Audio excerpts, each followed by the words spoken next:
In Moscow, an international film festival is bashfully taking place as somehow long since degenerated, long what is called, pardon me, worn out to the point of absurdity.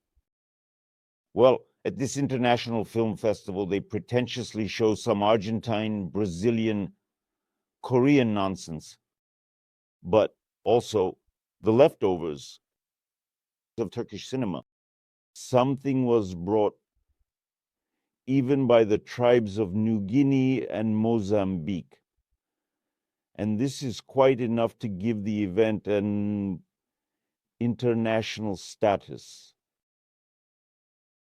Among other things, of course, Russian patriotic film knockoffs are widely represented there, as well as various Soviet mothballed items from storage, like all episodes, 17 Moments of Spring.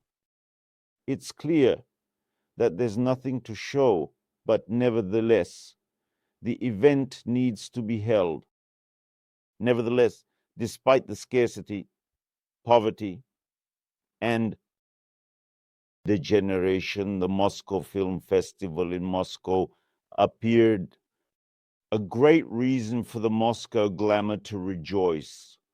All the social gatherings, everyone is showing off. They rolled out red carpets and found some utterly ridiculous rags to make it all look like Cannes. And in general, all the participants there are inspired.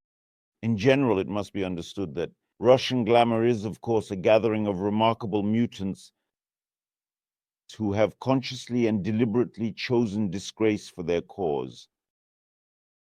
And all these faces of little actresses, female directors, handbag sellers,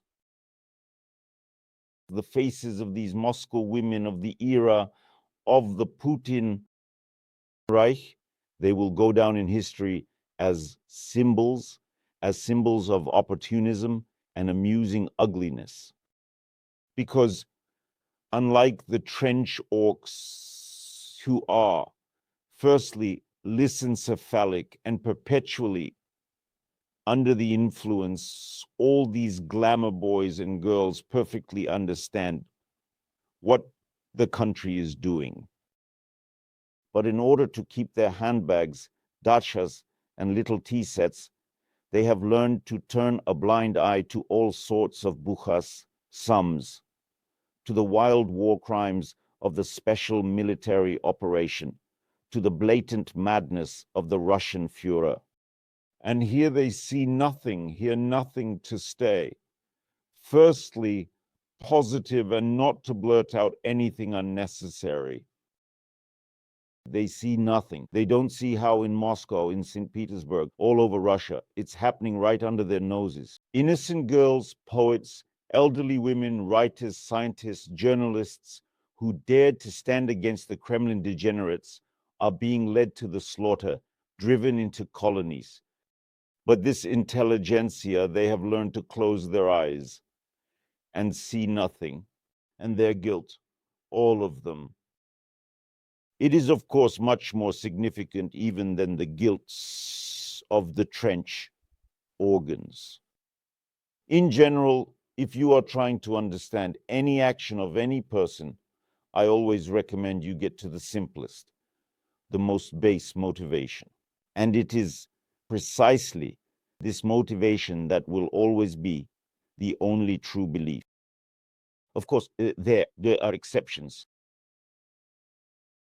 but they are all either in the realm of pathology or explained by a brief or prolonged state, for example, an ASC, altered state of consciousness,